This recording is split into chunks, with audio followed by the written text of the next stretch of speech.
ታምም ያለው ጸልዩልኝ አለ ማስተር አብነት። አንተም የምትጸልየው ሌሎችም የሚጸልዩ ጩኸት እንጂ ምንም አይነት ውጤት አያመጣም። በሽታ በሕክምና እንጂ በጸሎት አይደለም፣ ውሸት ነው።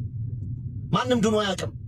መጽሐፍ ውስጥ የተጻፈው ሆነ ነው እንጂ ማንም ያየ የሰማ የለም፣ ውሸት ነው። እንደዛ ባጭሩ ግራና ቀኝ የለውም፣ ፈጣሪ የለም እያለ ነው። ሁሉን ማድረግ የሚችል አምላክ ነው። ጸሎት ለራስም ለሀገርም ለሁሉም ነው፣ ለታመመ ሰው ብቻ አይደለም።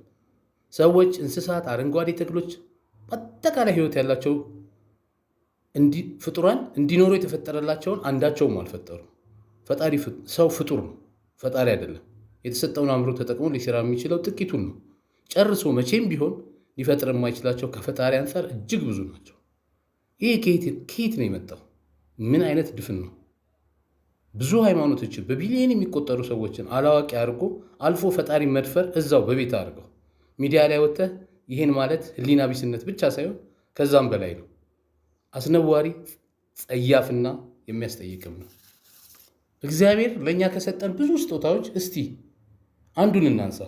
ሰው ሊፈጥራቸው ከማይችለው ኦክሲጅን፣ ከ8 ቢሊየን ህዝብ በላይ አረንጓዴ ተክሎችን እንስሳትን ሳንጨምር ሊተነፍስ የሚችለውን አየር ሰው ሊሰራው አይችልም።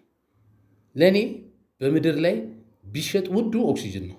ማንም እጥረት ሊፈጥርና ወደ ቢዝነስ ሊቀይረው አይችልም። ራሱ ይሞታል።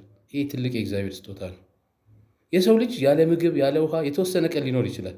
ያለ ኦክሲጅን በ15 ሰከንድ ውስጥ ሊናውን ይስታል። አንጎሉን ወዲያው ዳሜጅ ይሆናል እና እጅግ በጥቂት ደቂቃ ውስጥ ይሞታል። ሁሉም ህይወት መኖር ያቆማል። ሲሚንቶና ብረት ሰው በእውቀቱ የሚጠቀምበት ያለ ፈጣሪ ስጦታ ምንም አይደሉም። ኦክሲጅን ከሌለ ህንፃዎች ይፈርሳሉ። ኦክሲጅን በኮንክሪት ውስጥ ትልቁ አያያዥ ኤጀንት ነው። ግድቦች፣ ድልድዮች ወደ አቧራነት ይቀየራሉ። የምድርን 45% ንጣፍ የያዘው ኦክሲጅን ነው። የመሬት ወለሉን እንዲፈርስ ያደርገዋል ማለት ነው። ውቅያኖሶች ይጠፋሉ። ኦክሲጅን ከሌለ ሃይድሮጅን በቀላሉ ይተናል። ኦክሲጅን የፀሐይ ብርሃንን ስለሚበትን ሰማዩ ሰማያዊ ነው። ያለሱ ሌላ ታሪክ ነው። ፀሐይ ትበረታለች፣ የኦዞን ሽፋኑ ይጠፋል። የዩቪ ጨረር ምድርን ቀጥታ ያገኛታል። ይህም ትልቅ የእግዚአብሔር ስጦታ ነው። ማቃጠል ወይንም ማቀጣጠል የለም። ከመኪና እስከ አውሮፕላን ይቆማሉ።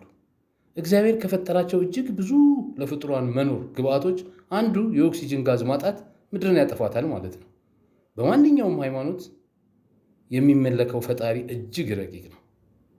ማንም ተነስቶ በሚዲያ ላይ ውጤት አያመጣም ብሎ በድፍረት ለመናገር መድፈር ራስንም አለማወቅና ሌሎችን ለማሳሳት መሞከር ከድንቁርና የከፋ ድንቁርና ነው። እኔ ባለችኝ በገባኝ ትንሽ ነገር ይህን ብያለሁ። ሌሎች ኢትዮጵያውያን ብዙ ምሁራን አሉ፣ ብዙ ሊያስተምሩን የሚችሉ። ዝም ማለት አይገባም። ማስተር አብነት፣ ሁላችሁም በጤና መጣት ያላችሁ ፈጣሪ ጎብኛችሁ ምሕረቱን ይስጠን።